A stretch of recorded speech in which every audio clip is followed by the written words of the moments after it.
माघ मास महात्म्य कथा दूसरा अध्याय। इस अध्याय में आप सुनेंगे महर्षि वैखानस का महाराजा दिलीप को प्रेरित कर माघ मास महात्म्य सुनने के लिए महर्षि वशिष्ठ की सेवा में भेजना, महर्षि वशिष्ठ द्वारा महाराजा दिलीप को माघ मास व्रत के स्नान और दान के विषय में विस्तार से बताना। मुनि श्रेष्ठ सूत जी बोले, हे ऋषिगणों, महर्षि वैखानस के वचन सुनकर महाराजा दिलीप ने विनम्रता के साथ नतमस्तक होकर उनसे निवेदन किया, हे प्रभु, मुझे माघ महीने के महात्म्य और इसके फल का बिल्कुल भी ज्ञान नहीं है, जीव हिंसा के पाप का भी ज्ञान नहीं है, इसलिए इस विषय में विस्तार पूर्वक चर्चा करके मुझे ये ज्ञान कराने की कृपा करें। भगवान शंकर ने पार्वती जी से कहा, हे देवी पार्वती, राजा के वचन सुनकर महर्षि वैखानस ने कहा, हे राजन, रात्रि का अंधकार समाप्त होने को है, जल्दी ही सूर्योदय होगा, मेरे पास समय नहीं है, इसलिए मैं तुम्हें भोग और मोक्ष प्रदान करने वाले इस माघ महात्म्य को सुनाने में समर्थ नहीं हूँ। आप ऐसा करें कि स्नान आदि से निवृत्त होकर अपनी राजधानी को जाएं। आप इस विषय में चर्चा करके अपने कुलगुरु महर्षि वशिष्ठ से ये सारा ज्ञान प्राप्त करें। हे देवी पार्वती, महर्षि वैखानस के ऐसे सुंदर प्रभावशाली वचनों का राजा के मन पर बड़ा ही गहरा प्रभाव पड़ा। राजा ने मरे हुए सुअरों के शवों को सरोवर के समीप ही फेंकवा दिया और फिर अपने सारे सहयोगियों सहित सरोवर में स्नान करके अपनी राजधानी को चला गया। उस दिन विश्राम करके दूसरे दिन प्रातःकाल स्नान ध्यान कर और उत्तम वस्त्र और गहने धारण कर राजा दिलीप ने अपने मंत्रिमंडल सहित महर्षि वशिष्ठ के आश्रम के लिए प्रस्थान किया। महर्षि वशिष्ठ के आश्रम में पहुंचकर राजा ने महर्षि को आदर और श्रद्धा के साथ नमस्कार किया। वशिष्ठ जी ने भी राजा का प्रसन्नतापूर्वक स्वागत कर उसे आशीर्वाद दिया और उसे उचित आसन पर बैठाया। राजा दिलीप ने आसन ग्रहण कर हाथ जोड़कर महर्षि वशिष्ठ से निवेदन किया, हे प्रभु, आपने मुझे राजनीति और दंड नीति की शिक्षा दी, यज्ञ आदि कराए, दान कराए, भगवान विष्णु की भक्ति के संबंध में भी मैं आपसे बहुत सा ज्ञान प्राप्त कर चुका हूँ। आपने अपने एक उपदेश में हिंसा को महापाप कहा था।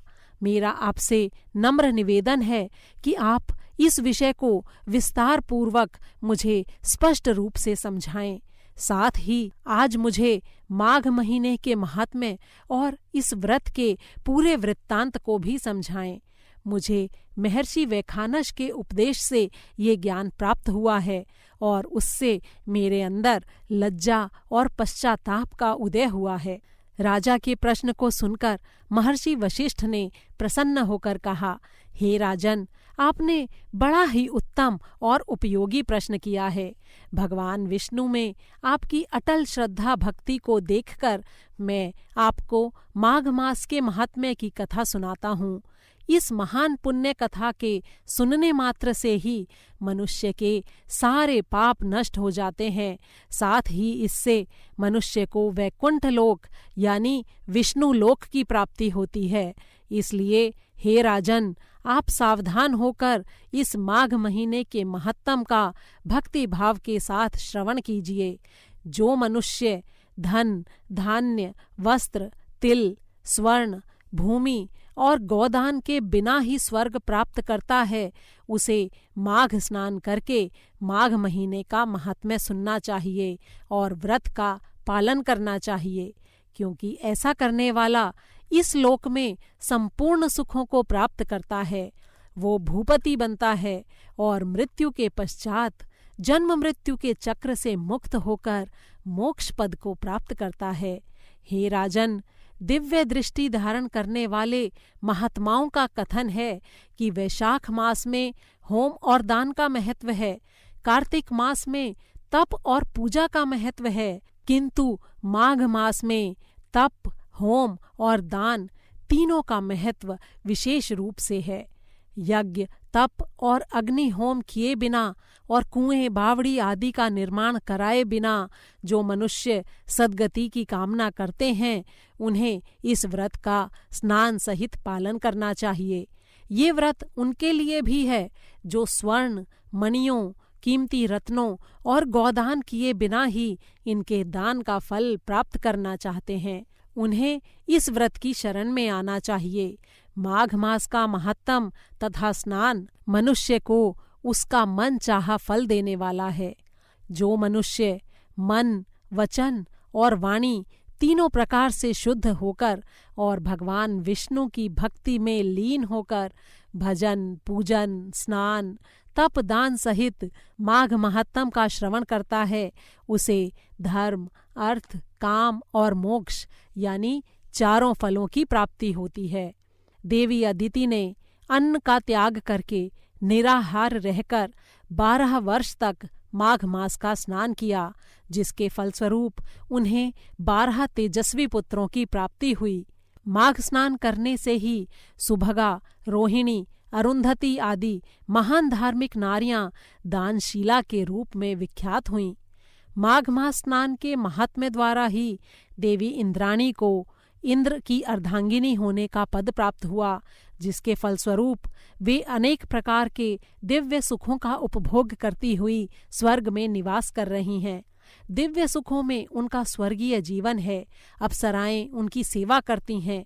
इसी प्रकार अनेकों पुण्यात्माओं का विवरण है जिन्होंने माघ स्नान और महात्म्य को जानकर और अपनाकर अपने जीवन को सफल बनाया है। महर्षि वशिष्ठ ने राजा दिलीप से कहा, हे राजन, वे पुण्यात्मा प्राणी धन्य हैं जो उत्तम वाद्य यंत्रों, गीतों और कीर्तन से युक्त होकर प्रवचन करते हैं और मकर सूर्य में स्नान कर अपने जीवन को धन्य करते हैं।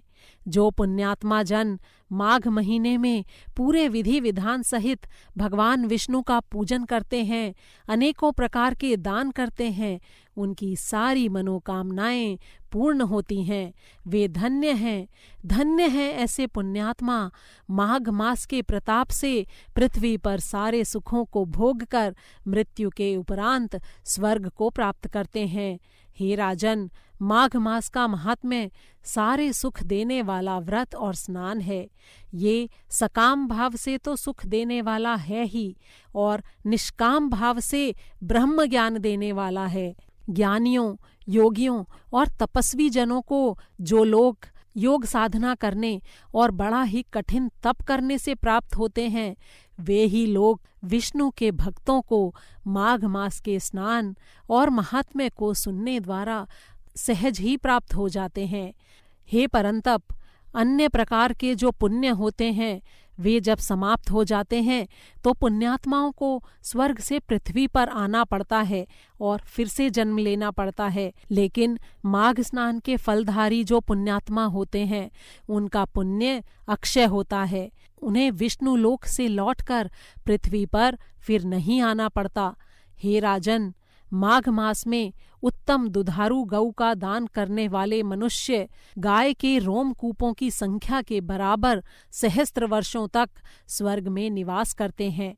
महर्षि वशिष्ठ ने राजा से कहा, जो मनुष्य माघ मास में स्नान के बाद गुड़ और तेल का दान करते हैं वे सारे पापों से मुक्त होकर निर्मलता को प्राप्त करते हैं।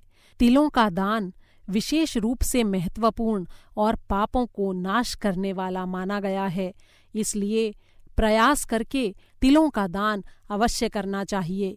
माघ मास में स्नान के पश्चात ब्राह्मणों को भोजन कराने वाला मनुष्य अपने पितरों को तृप्त करके निश्चित रूप से विष्णु लोक का अधिकारी बनता है।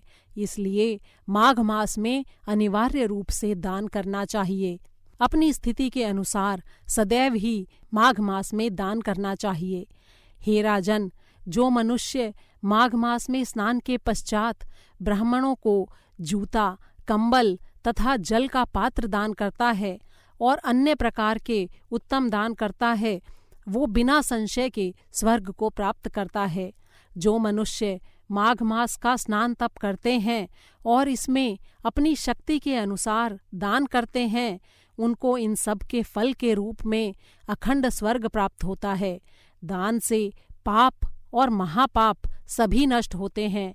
दान से युक्त तप श्रेष्ठ और फलदायी है। बिना दान के तप की शोभा नहीं है। ये ऐसे ही है जैसे सूर्य के प्रकाश का सूर्य के बिना अस्तित्व नहीं है। संतान के बिना कुल का अस्तित्व नहीं है और आचार के बिना धन का अस्तित्व नहीं है। दान से अधिक पवित्र और श्रेष्ठ और क्या हो सकता है। ये प्रसंग महर्षि भृगु ने मणिपर्वत पर स्थित विद्याधरों को सुनाया था। इति श्री पद्मपुराणे भाषाटीकायां माघ मास महात्म्ये दिलीप वशिष्ठ संवादो नाम द्वितीयोऽध्यायः संपूर्णम्। दूसरा अध्याय समाप्त हुआ।